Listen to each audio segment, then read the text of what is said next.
Hello guys, welcome to my YouTube channel. I hope आप सब बढ़िया होंगे। तो आज से हम कंप्यूटर की भी सीरीज शुरू कर रहे हैं और जो पॉलिटी की सीरीज है वो मैंने पहले ही अपलोड कर दी है और इनके पीडीएफ आपको मेरे टेलीग्राम चैनल स्टडी स्टैक पर मिल जाएंगे। तो आज का हमारा जो कंप्यूटर का पहला सेशन है, हम हर सेशन में 10-10 क्वेश्चंस कवर करेंगे जिसमें प्रीवियस ईयर्स भी होंगे, चाहे वो स्टेट लेवल का एग्जाम हो चाहे सेंट्रल लेवल का एग्जाम हो, like SSC, D triple S B. आपके सारे एग्जाम इन सीरीज से आसानी से कवर हो जाएंगी। तो बिना कोई टाइम वेस्ट किए हम आज की पहली कंप्यूटर या हम कह सकते आईटी की सीरीज शुरू कर रहे हो। तो आप अपने पास एक नोटबुक रख सकते हो और अगर आप दोबारा रिवीजन करना चाहते हो तो आप वीडियो को भी रिपीट कर सकते हो। तो आज का हमारा जो फर्स्ट क्वेश्चन है कंप्यूटर का वो ये है कि भाई an example of input device.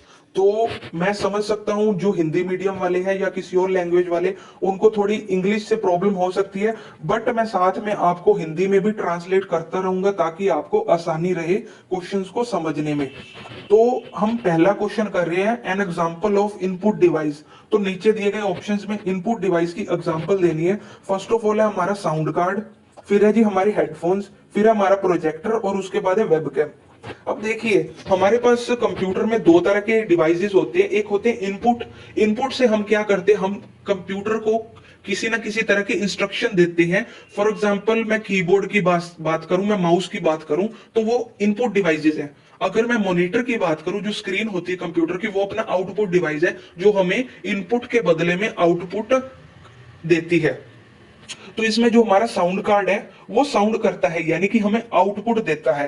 Headphones की बात करें, ये भी साउंड अपने को बाहर सुनाई देते हैं। प्रोजेक्टर की बात करें तो ये भी अपने अंदर से लाइट निकाल के सामने पर्दे पे डालता है। और अगर हम वेबकैम की बात करें तो वेबकैम होता है लाइक, आपने वेबकैम देखा होगा कंप्यूटर के ऊपर जो कैमरा लगा होता है या लैपटॉप में भी इनबिल्ट कैमरा होता है, तो वो हमारी तस्वीर अंदर लेता है। यानी कि वेबकैम हमारा राइट आंसर हो जाएगा यहाँ पे इनपुट डिवाइस पे। आई होप आपको अच्छे तरीके से समझ आ गया होगा। नेक्स्ट क्वेश्चन पे चलते हैं हमारे आज के। नेक्स्ट क्वेश्चन काफी इंपॉर्टेंट है, काफी बार एग्जाम्स में पूछा गया है कि भाई ASC डबल आई की फुल फॉर्म क्या है इंफॉर्मेशन एंड टेक्नोलॉजी में। तो जी क्या वो American standard communication for information interchange है? आपको इतना पढ़ने की कोई जरूरत नहीं है, आपको बस एक बार में याद ही रखनी पड़ेगी। इसकी जो फुल फॉर्म है वो है जी American standard code for information interchange. तो आप इस बात को रट्टा मारना पड़ेगा कि इसकी जो फुल फॉर्म है वो ये है, बिकॉज जो फुल फॉर्म्स होती हैं उनका रट्टा ही मारना पड़ता है। अगर आप सारे एक तरफ से पढ़ेंगे तो आप काफी ज्यादा कंफ्यूज हो जाएंगे, आपको ये भी सही लगने लगेगा ये भी सही लगने लगेगा। तो आपको जो फुल फॉर्म्स है मेन मेन इंपॉर्टेंट वो आपको आनी चाहिए, वो आपको रटी होनी चाहिए। तो हम आज के नेक्स्ट क्वेश्चन पे चलते हैं। नेक्स्ट क्वेश्चन है हमारा, इन the context of internet what does IP stands for. तो आपने सुना होगा, अगर आप वाईफाई यूज कर रहे हो तो आईपी एड्रेस आपने कहीं ना कहीं देखा होगा, या आप कंप्यूटर यूज कर रहे हो तो ब्राउजर पे देखा होगा। तो आईपी की फुल फॉर्म क्या है, मैं ज्यादा डीप नहीं जाऊंगा, बट यहाँ पे भी फुल फॉर्म ही पूछी जा रही है। तो आईपी का मतलब होता है इंटरनेट प्रोटोकॉल, तो ये हमारा ऑप्शन राइट हो जाएगा। नेक्स्ट चलते हैं। नेक्स्ट है हमारा question, the headquarter of computer technology giant Intel. आपके पास अगर कोई कंप्यूटर या लैपटॉप हो तो आपके उसके अंदर प्रोसेसर जरूर होगा। तो वो जो प्रोसेसर होता है वो मेनली इंटेल कंपनी का होता है, बट आजकल काफी ज्यादा कंपनीज आ गई हैं, बट इंटेल काफी पुरानी कंपनी है जो प्रोसेसर्स बनाती है। तो यहाँ पे इंटेल का ही हमारे पास हेडक्वार्टर पूछा जा रहा है जो कि है जी कैलिफोर्निया। कैलिफोर्निया कहाँ पे है? यूएसए में है। आप ये नोट डाउन कर सकते हैं। नेक्स्ट चलते हैं हमारे आज के क्वेश्चन पे, इन the context of internet what is the full form of man. तो ये काफी ज्यादा आसान क्वेश्चन है, बिकॉज हमने बचपन में क्लासेस में कंप्यूटर की है, वहां पे इस तरीके की फुल फॉर्म्स काफी देखने को मिलती थी। तो इसका जो राइट आंसर है वो हो जाएगा जी मेट्रोपॉलिटन एरिया नेटवर्क। इसके अलावा आपको वैन की पूछ ली जाती है, वाइड एरिया नेटवर्क, आपको LAN की पूछ ली जाती है, लोकल एरिया नेटवर्क। तो आप ये भी नोट डाउन कर सकते हो। नेक्स्ट क्वेश्चन पे चलते हैं। हमारा नेक्स्ट क्वेश्चन है, in the context of computer and communication technology 1 megabyte is equals to. ये क्वेश्चन तो सबको पता होगा, बिकॉज आपकी जो फोन है उसके अंदर मेमोरी है या आप जो इंटरनेट यूज कर रहे हो वो इसी बेस पे यूज होता है। तो हमारे 1 MB में कितने केबीज होते हैं वो पूछ रहे हैं। तो हमारे पास 1024 केबी होते हैं। ये बात शुरू होती है बाइट से।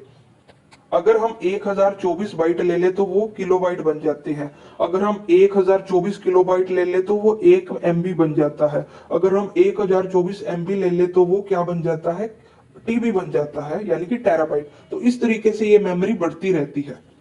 आई होप आप सभी को अच्छे से समझ आ रहा होगा।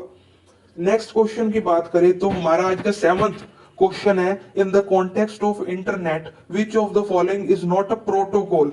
तो जी प्रोटोकॉल क्या होता है? प्रोटोकॉल कंप्यूटर में यूज की जाने वाली चीज है। आप बस यहीं तक सीमित रहेंगे, बिकॉज आपको ज्यादा डीप में जाने की जरूरत नहीं है, बिकॉज आप एक गवर्नमेंट एग्जाम की तैयारी कर रहे हो, आप BCA नहीं कर रहे हो।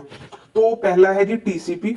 TCP में आपको फुल फॉर्म बता दूं, ट्रांसफर कंट्रोल प्रोटोकॉल। बिकॉज मैं भी इतना डीप में नहीं गया हूं, ना ही आपको जाना चाहिए, बिकॉज हम इसमें एलिमिनेशन मेथड यूज कर सकते हो। तो एलिमिनेशन मेथड के यहाँ पे नीचे यूज हुआ है PPT।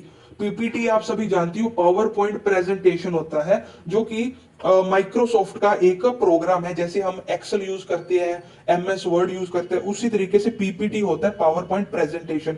तो ये हमारा अलग हो जाएगा। एलिमिनेशन मेथड काफी हेल्प करता है हमें क्वेश्चंस को करने के लिए।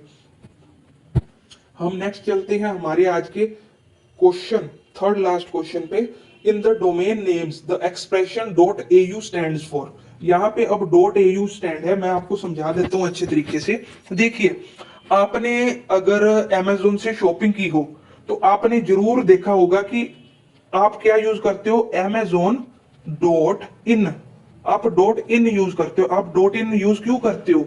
बिकॉज जब आप Amazon.com लगाएंगे तो वो अमेरिका का शो नहीं लग जाएगा, उसमें जो आइटम्स होंगी वो आपको डॉलर्स में शो होगी। जब आप Amazon.in यूज करोगे तो आपको रुपीस में चीज आपको शो होंगी। इसका मतलब ये है कि इन जो है वो इंडिया का है, इंडिया का डोमेन नेम है जो लास्ट में डॉट के साथ लगता है। तो आप अंदाजा लगा सकते हो कि AU किसका हो सकता है। एंटीगुआ का हो सकता है, ऑस्ट्रिया का हो सकता है, अफ्रीकन यूनियन या ऑस्ट्रेलिया। तो यहाँ पे सबसे बेस्ट ऑप्शन हमें ऑस्ट्रेलिया ही लग रहा है, तो यही हमारा राइट आंसर है। आई होप आपको अच्छे तरीके से समझ आ रहा होगा। मैं हमेशा कोशिश करूंगा कि जितने आसानी से आपको चीजें याद करवा सकूं मैं करवाऊंगा, बिकॉज हमें ज्यादा इन चीजों के डीप में नहीं जाना है, हमें सिर्फ एग्जाम क्रैक करना है। तो वही हमारा मेन पर्पस रहना चाहिए। हमें किसी भी चीज में PhD नहीं करनी है कि कल को हमें पूछा जाएगा कि आप क्लर्क लग गए हैं और आपको कोई पूछ रहा है कि भाई .au कहां पे यूज हो रहा है। तो ऐसा कुछ नहीं होगा, आपको बस एग्जाम क्रैक करने पे अपना सारा ध्यान फोकस करना है। आज का हमारा सेकंड लास्ट क्वेश्चन है, in the context of word document the term gutter stands for. ये क्वेश्चन मैं इसलिए लेके आया हूं क्योंकि ये काफी ज्यादा पूछा जा रहा है स्टेट लेवल्स के एग्जाम में। तो आपको इतना याद रखना है, गटर का मीनिंग तो आपको पता ही होगा, गटर किसको कहते हैं, सीवरेज किसको कहते हैं। तो आप इतना ध्यान रखें। इसका राइट ऑप्शन है वैसे the space left on one side of stitching and binding. आप कोई भी बुक लेते हो, अगर बुक के फटने के डर से आप उसके ऊपर ना कवर चढ़ा लेते हो, तो वो क्या करते हैं, कभी कभी बुक के अंदर ना होल्स कर देते हैं काफी सारे, और उन होल्स में थ्रेड को टपा के वो जिल्द चढ़ा देते हैं ऊपर, ताकि आपकी जो बुक है वो ना फटे। तो उसी को गटर कहा जाता है, जो साइड पे स्पेस छोड़ दी जाती है स्टिचिंग और बाइंडिंग के लिए। आप कहते हो ना आपने बुक बाइंडिंग करवाई, तो वो बाइंडिंग को क्या कहते हैं, वो गटर कहा जाता है। तो आई होप आपको अच्छे तरीके से समझ आ गया होगा गटर का कॉन्टेक्स्ट। तो कंप्यूटर की लैंग्वेज में उसे गटर बोला जाता है। अब क्या कर सकते हैं, हमारा आज का लास्ट क्वेश्चन है, in the context of digital computer which of the following pair of digit refers to as a binary code. आप सभी जानते हो कि हमारा जो कंप्यूटर है वो क्या करता है, वो बाइनरी कोड पे काम करता है। और बाइनरी कोड आपने कहीं ना कहीं किताब में या इंटरनेट पे देखे होंगे, वो इस तरीके के होते हैं, 01 001 0001, इस तरीके के वो कोड्स होते हैं। तो यहाँ पे हमारे 3 और 4 है, 0 और 1 है, 2 और 3 है, 1 और 2 है। तो इसमें हमारा सेकंड ऑप्शन करेक्ट हो जाएगा, 0 और 1। तो यही हमारे बाइनरी कोड्स होती है, जिसके बेसिस पे हमारा जो पीसी है, हमारा लैपटॉप है, हमारा कंप्यूटर है, वो काम करता है। आई होप आपको आज की सीरीज काफी ज्यादा पसंद आई होगी। ये हमारे सारे आंसर्स हैं आज की सीरीज के। आप टेलीग्राम चैनल ज्वाइन करके PDF को प्राप्त कर सकते हो। होप करते हो आपको आज का सेशन पसंद आया होगा। इसी तरीके से मैं आगे भी आपके लिए सेशंस लाता रहूंगा। अगर आपको वीडियो पसंद आई है तो वीडियो को लाइक कर सकते हो, चैनल को सब्सक्राइब कर सकते हो और ज्यादा से ज्यादा दोस्तों तक शेयर कर सकते हो। इसी तरीके से आपसे मिलता रहूंगा, तब तक के लिए धन्यवाद, थैंक यू।